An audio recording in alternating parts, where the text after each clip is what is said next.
right, let's move back to games for the last topic of today's episode. We're going to talk about, no big surprise, the Resident Evil 3 remake. Easily the biggest release of the week. We have another big one coming up on Friday with the Final Fantasy VII remake. We're in remake heaven.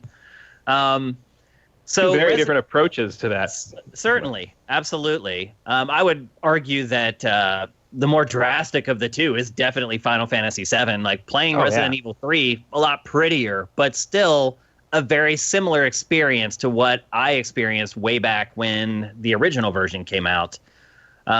A lot of people don't realize that Resident Evil 3 was released just a year after Resident Evil 2 back in the day. And so it was fast. It was really fast, and therefore a lot of people, it's been kind of one of the redheaded stepchildren of the franchise for a while. And I think a lot of people just assume that because it came out so quickly, they just didn't dedicate a lot of time to its development. And I would also argue that the runtime of this game also sort of kind of backs up that short development cycle. I don't know how long it took you guys, but I finished it, and I'm guessing around 5.5 hours. I should have looked when I finished it, the actual number, but I didn't. But it seemed like I played it for 5 or 6 hours before I finished it. That's about how long the original was. So yeah. Have you finished the game, Matt? I haven't played it. Oh, you haven't played it at all? I'm skipping Resident Evil 3. I don't care. Wow. Because he knows I like it so much. Yeah, I knew Mitch would cover this one. I could not possibly care less about this game. I have Final Fantasy VII pre-ordered and preloaded, ready to go, but I am sitting this one out. Okay, well then Mitch and I will talk about the Resident Evil 3 remake. Mitch, what did you like most about it? I think the thing I liked most about this game is it's a step up in many ways, and it's not in every way. A step up from what? Step up from the last remake. From Resident Evil 2? Yeah, I think this is a step up. I love the dodging. I do not agree with that at all. I love this game. This game is my bread and butter. I was nervous after playing the demo, thinking it was going to be too similar to Resident Evil 2 Remake. And after playing this game, I just want to keep playing it. Like, I have played it 3 times. I've done 3 full playthroughs. I was 10 minutes short of an S ranking, and I'm definitely going to go for it. I love the dodging. The dodge mechanic is really well done. If you can get the timing right, it is so satisfying in so many different ways. It's so janky.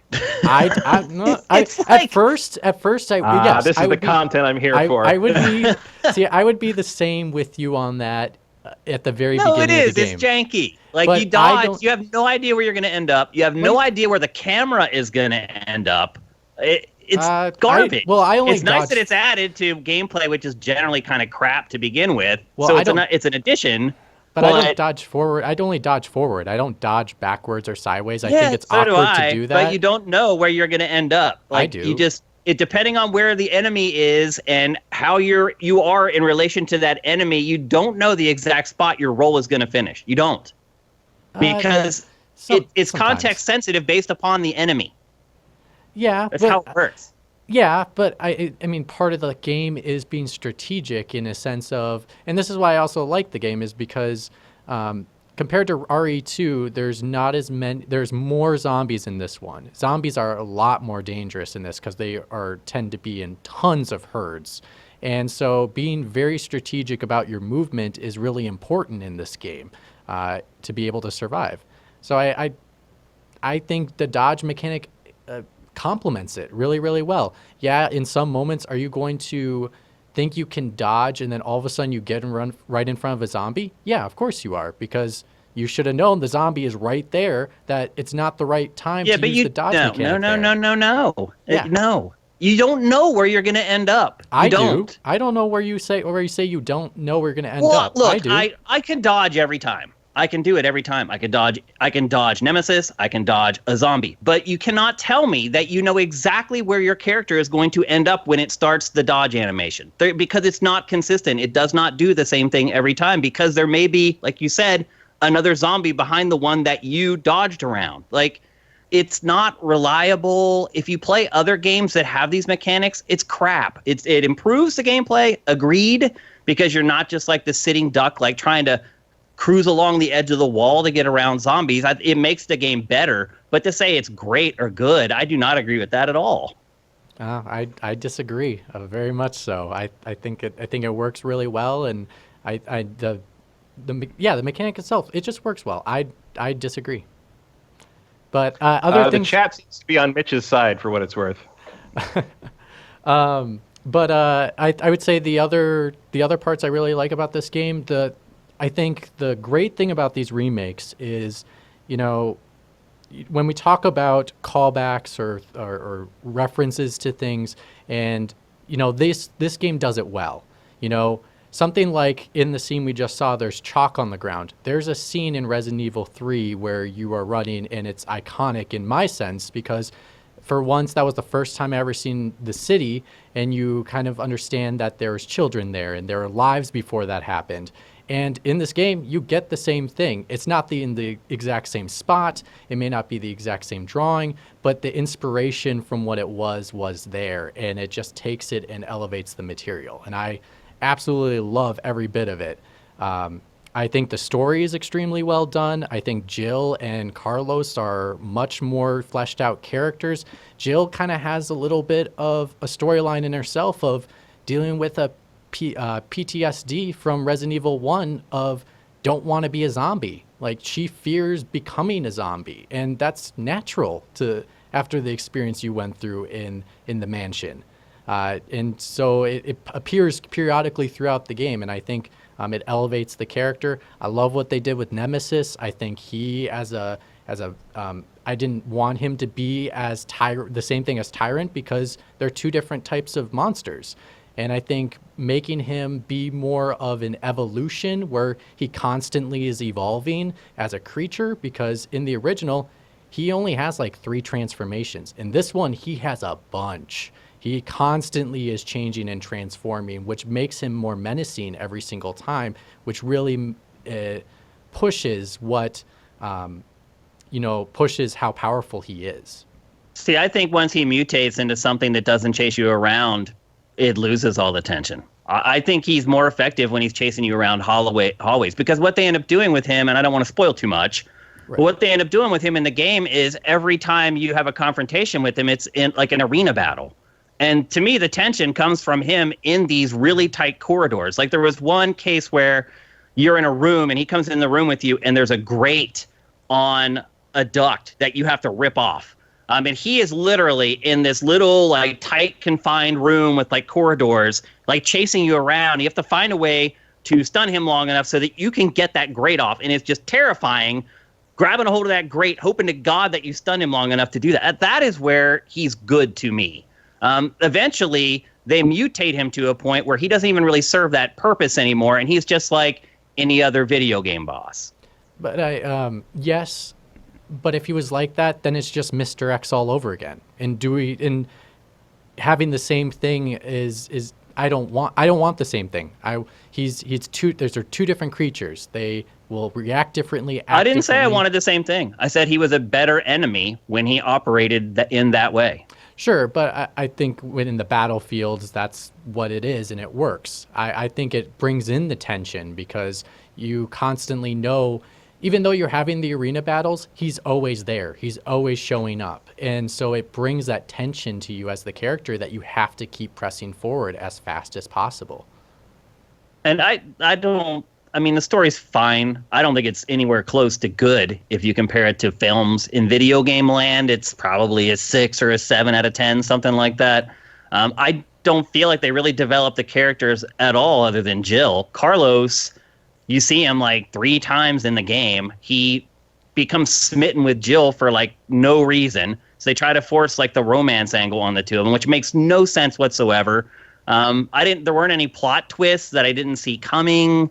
It's serviceable. I don't think it's a good story. Well, they followed the game. Like that's what the story of the game was. They didn't change a lot. They did some minor tweaks, just like in the RE2 remake, and that's I drastically changing the story. You're arguing that it's better than the Resident Evil 2 remake, and I cannot think of a single way that this game is better than the RE2 remake. In a gameplay sense, I'll give you that. I would give you that. I would give you that. And that's what I'm enjoying more in the about role this. does make it better to play. Yeah, I think gameplay sense, this is way better than RE2. And, you know, they're two different types of games. Like, to be truthfully honest, if you look at RE2 Remake, you could say that's more of an open world type game. You have the police department. It does expand a little bit farther, but they do connect, and it's a big world that you can constantly go to. This is similar to like the new Tomb Raiders, where they're mini hubs of mini open world areas, but they're not very big. But you are keeping to push forward to go into these areas, and you'll explore them for a little bit and then move on. And I think for Nemesis being the creature that's always pushing you to move forward, and also you trying to get out of the city, it only makes sense to not be in the same environment the entire game, but to just keep moving forward. To me, Resident Evil 2 is a real game. It has ebbs and flows. It has a plot I care about. It actually has a big world to explore with new parts that unlock. Resident Evil 3 is an amusement park ride. It's got a ton of like really, what's the word I'm looking for, gimmicky parts to the game. Like, to me, playing both of these remakes, it's obvious that or at least it seems like Resident Evil 3 is more closely related to its old game. And I feel like Resident Evil 2, because it had a stronger structure to begin with, and with the way that they decided to enhance it or not make changes, I just feel like Resident Evil 2, the remake, feels like a modern game. I feel like Resident Evil 3 feels like a really polished game from the era that it came from. I could see that. I think also what unfortunately hurts Resident Evil 3 always, and it especially hurts this game, first off is, you know, Resident Evil 2 had two storylines.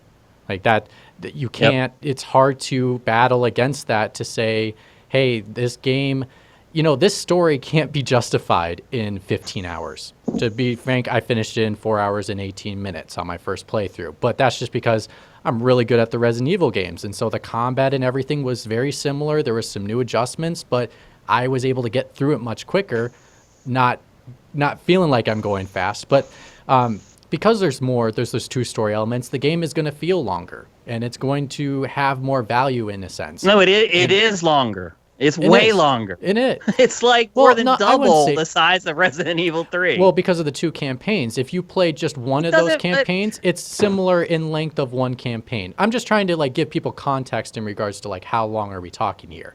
You know, if it's 4.5 or 5. I mean, it's 5 hours long. That's how long Resident Evil 3 is. That's, I would guess, the average completion time for the game. 5 or 5.5 hours. I would say probably 6 to 7, but that's just me. Because I'm just comparing it to how I speedrun it. I can speedrun it in 2 hours to get S ranking.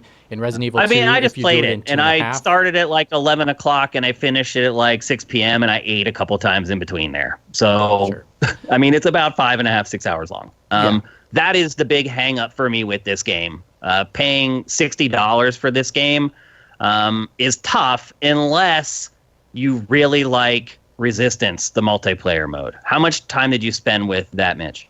I played like 5 or 7 matches of Resistance. It was okay. It's not amazing. It's just have you played any of the recent 4v1 games or the asymmetrical games? Like, did you play World War Z or any of that stuff? Have you played Left 4 Dead or any stuff like that? I played Left 4 Dead, and I enjoyed that a lot. I think they're almost, you can't really compare those two really much because they're so drastically different in regards to what you do. In Resistance, it's all about kind of puzzle solving 3 different areas to escape, and then you have the mastermind who's setting up traps and zombies. And I ran into some issues with lag with mine. A lot of the times when I was shooting, I think it was probably like 0.2 of a second off where when I shot the gun, it took a little bit extra time for it to hit the face, and the face went back. It was I mean, that weird. Could just be your connection right now. Yeah, I mean, everyone's connections are crap right now, so I wouldn't hold that against it. No, and I think that's just something you're going to run into if you're playing this game right now with the connections people are having online right now. But I think the balance is okay. It's not amazing. I honestly, it would have been better if they just did a mercenaries mode in RE3. And that's something that should probably, the replayability for this game is really nice in RE3 in a sense as you used to get the mercenaries mode and you would get points that you could spend on things like unlimited ammo, not using a lockpick. This time you can just play the game and then spend those. And you can use those on your speed runs, which actually helps. And they do have extra difficulties, higher difficulties than in RE2 Remake. So there is some replayability just in the base game, but Resistance, it's okay.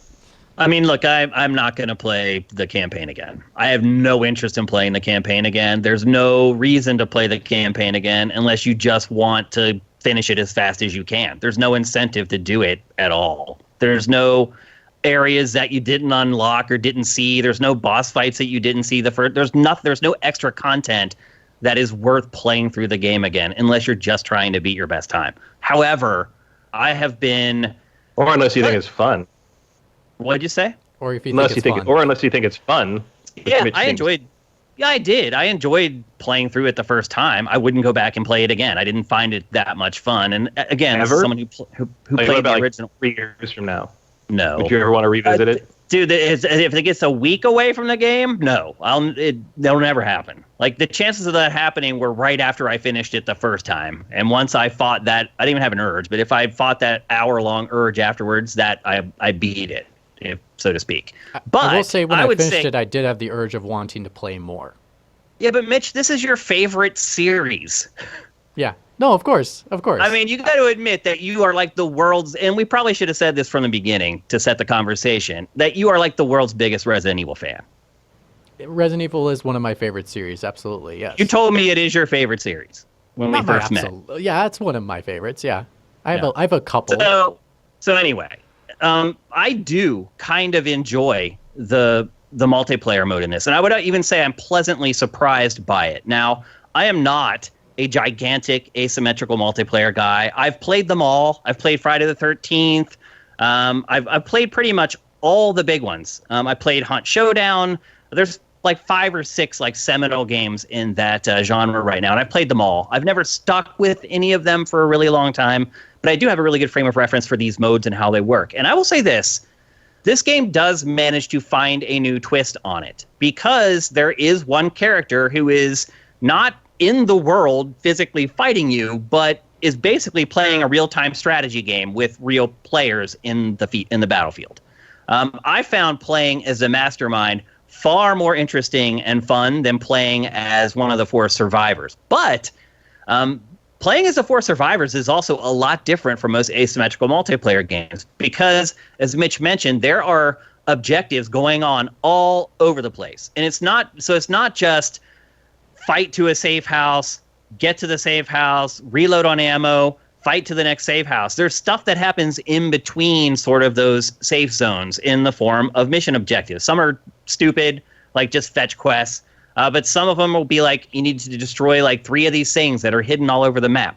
There aren't a lot of maps. I think there's like 4, but there are multiple configurations for each one, and they make a huge difference, because when you look at these maps, you look at them and you think you're going to be able to go wherever you want, but you can't. When you actually get into the maps, there are very delineated pathways that you have to go on. So sometimes you'll be looking and you'll be like, oh, that's right there, and it's 20 feet away, but you really have to go through almost like this spaghetti labyrinthine like path to actually get there. So what it does is it puts you in tough positions where you get trapped in a corner, because the mastermind can spawn crazy enemies. These aren't just like zombies that walk slow. He literally can spawn creatures from like the entire series history, bosses that you fought in the series history. So I found it very different compared to a lot of the other asymmetrical multiplayer games, which is good, because it's becoming a crowded genre and it's harder and harder to do that these days. So I was pretty impressed with that. But again, it comes down to the gameplay. And I didn't particularly like the gameplay in the base Resident Evil 3. Everyone's free to have their own opinions. I'm a gameplay first guy. I still think it sucks. And that carries over into this game, into the multiplayer stuff. So it's very awkward. If enemies get close to you, it turns into this weird thing where you're like trying to get oriented. Again, and it's a problem of the level design, because everything is, they force you into confrontations and there's not enough room for them. And that's where you see the gameplay and the campaign fall apart as well. If enemies get close to you, you're done. There's really no way to get away from it because of the lack of controls that they give you, and that happens in the multiplayer a lot. However, it moves at a really good pace. A lot of matches in games like this can take like 30 to 40 minutes. Like most of these matches are over in like 8 to 10 minutes, so you don't have to commit a lot of time to it. They do a pretty good job of tipping the cap to old Resident Evil games. The masterminds are characters from old games. Most of the characters that you play as survivors are at least tangentially related to characters that have appeared in the series before. I was pleasantly surprised, but the big question becomes, and for me especially, because a 5-hour game for $60 is a no-go for me. So for me, it's a big deal as to whether I'm sticking with the multiplayer, and I don't think I'm gonna. I've played it for a few days. I've leveled up pretty well, and look, there's an elaborate like loot box system and leveling up, and every character has a special, and there's power-ups that you can get and things that you can set that give you like unlimited ammo for periods of time and blah, blah, blah. All the stuff you've seen in games as a service is here. But I think my big problem is the reliance on in this game on teamwork is really, really big and really important. And maybe part of my problem has been I just haven't really played with a good group of people yet. I'm sure if I play with a bunch of friends, my impressions of it would change. But the truth is that when most people play games like this, they do not play with friends. They play with randos online. And that's what I've been doing. And it's been a patchwork experience. I'll have one match that's great and you're with a bunch of good players and everyone's working together and they're reviving each other. And then you'll play with somebody who sees you stuck in a room with a tyrant and like laughs and walks away. So like a lot of multiplayer games, it depends a lot on who you're playing with and if they're communicating. But I will say I was pleasantly surprised by this. So if you're someone who loves these games, loves this genre, then you are someone I would recommend picking up this game because you're going to get a lot more out of it than that 5 hours that you spend going through the campaign. At least that's my take on it anyway. No, I agree with you 100%. I think if you are a huge fan of Resident Evil, you are going to love this game. If you are an admin fan, I probably would wait till it goes on sale because the campaign is a little bit shorter and Resistance isn't, to me, the thing that's going to put it over the top. If it had Mercenaries mode built into this plus Resistance, I think it might be, depending on how well Mercenaries mode was implemented in the game, that I could say it might be worth $60. But at the moment, I can't tell. I can't recommend it to somebody if they're not going to love the series. Yeah, if I had to choose between a Mercenaries mode or this, I would take this. I've already spent more time with this mode than I ever have with the Mercenaries mode. So I think they made the right choice there. Which Mercenaries mode they do, because there are two different kinds. Right. The original is similar to this Resistance mode, where you're trying to go from room to room and get to the end without running out of time, but you add time by killing enemies. Or you do it. Yeah, we should have mentioned that's how it works. It's all based on a timer, and as you kill enemies, you add time. If you pick up health or ammo in the world, you lose time.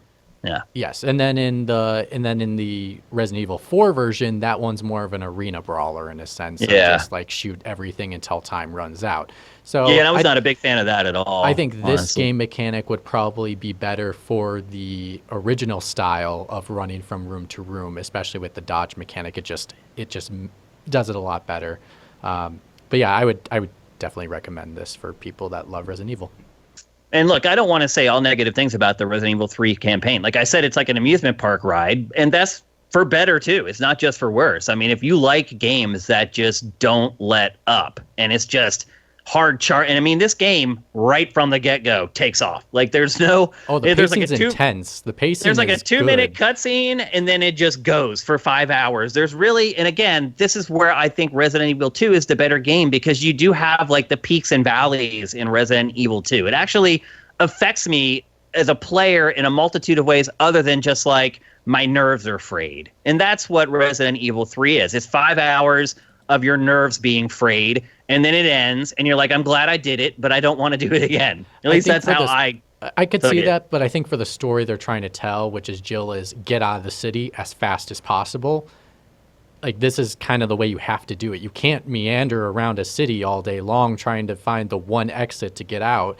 You have to keep moving from place to place, and then when you realize the place is going to go boom, you gotta get the hell out of there. So yeah, but that's not what the mission started as that. That was what they at first started to do. But like within an hour of into the game, it's not about escaping as quickly as possible anymore. There's all these other things that pop up that you need to address. So you can't leave. yeah, things go wrong in the process of trying to escape, and other circumstances come into play where you have to, put people in front of yourself in regards to saying their needs need to become my needs, and that's just humanity in general, I think. And I think they do a good job of it. Yeah, I'm just trying to explain to people what it's like to play the game, because right now people are sitting there, they're like, dang, 5 hours. I didn't really like Friday the 13th when I played it, so I'm probably not going to play that thing very much. And so I'm trying to give people an idea of what that 5 hours is like. And it's just stress for 5 hours straight, pretty much, is what it comes down to.